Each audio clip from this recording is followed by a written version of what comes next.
इच्छाधारी चुड़ैल रहती थी। वो चुड़ैल अपनी इच्छा अनुसार किसी का भी रूप धारण कर लेती थी और गांव वालों को बहुत परेशान किया करती थी। एक दिन गांव के सभी लोग इकट्ठा हुए और उस चुड़ैल को गांव से भगाने की योजना बनाने लगे। तभी रामू बोला, इस चुड़ैल ने हम सबका जीना मुश्किल कर दिया है। अगर जल्दी कुछ नहीं किया गया तो ये हमारे पूरे गांव को बर्बाद कर देगी। अरे हाँ, तुम सही बोल रहे हो। मुझे लगता है हमें इस इच्छाधारी चुड़ैल को भगाने के लिए कुछ न कुछ तो करना ही पड़ेगा। लेकिन हम कर भी क्या सकते हैं? आखिर हम साधारण से मनुष्य हैं, उसका मुकाबला हम कैसे करेंगे?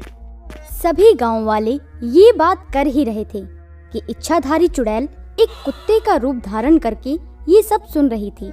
उसे ये सब सुनकर बहुत गुस्सा आया और फिर उसने सोचा, अच्छा, तो ये गांव वाले मुझे इस गांव से भगाना चाहते हैं, लेकिन मैं इस गांव से कहीं नहीं जाऊंगी।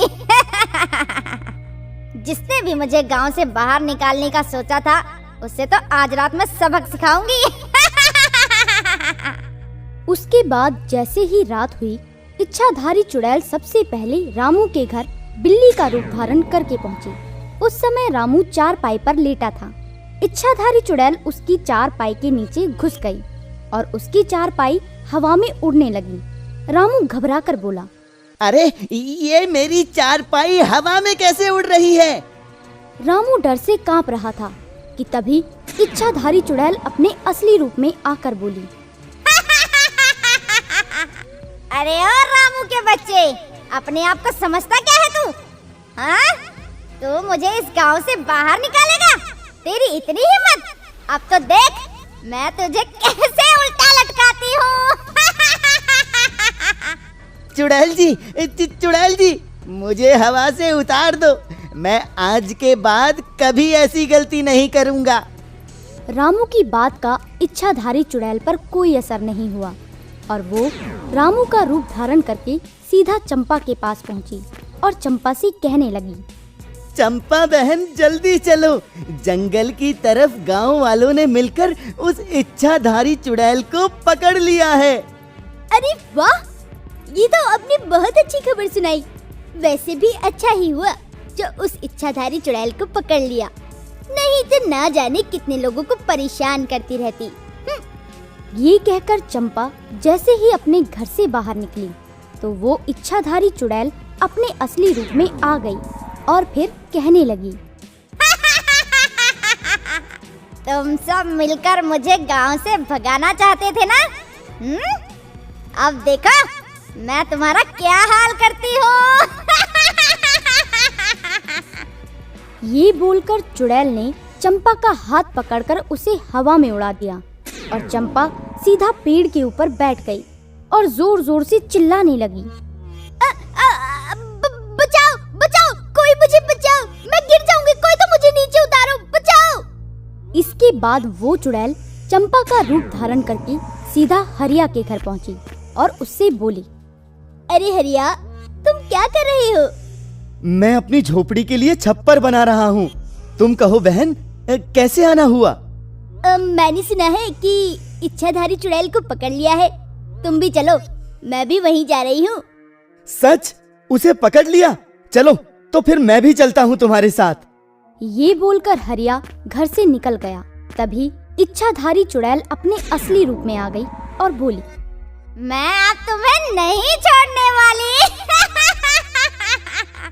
हरिया उसे देखकर पूरी तरह से घबरा गया और बोला, मुझे छोड़ दो, मैंने तुम्हारा क्या बिगाड़ा है? मुझे जाने दो। अरे इतनी आसानी से कैसे जाने दूं तुम्हें? तुम तो मुझे इस गांव से भगाना चाहते थे ना?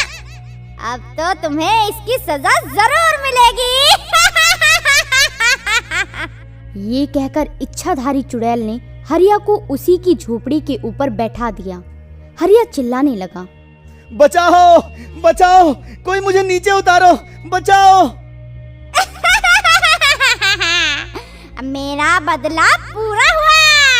अब किसी की हिम्मत भी नहीं होगी मुझे इस गांव से भगाने की।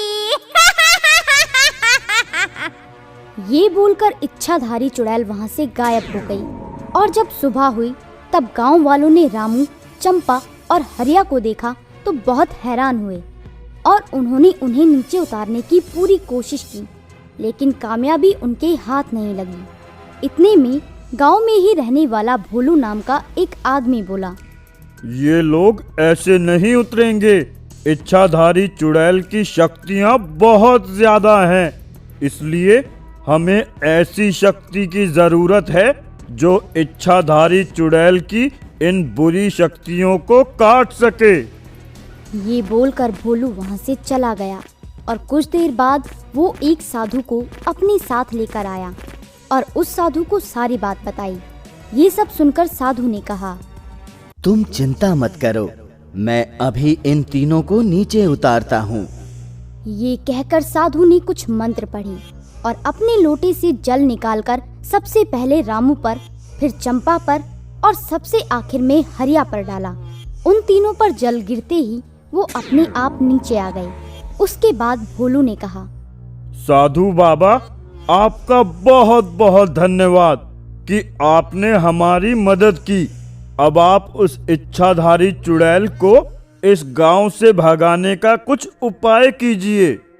भोलू की बात सुनकर साधु बाबा ने कहा, उसको इस गांव से निकालने के लिए पहले तुम लोगों को उसे मेरे सामने लाना होगा, तभी मैं कुछ कर पाऊंगा। ये सुनकर भोलू ने फिर से एक योजना बनाई।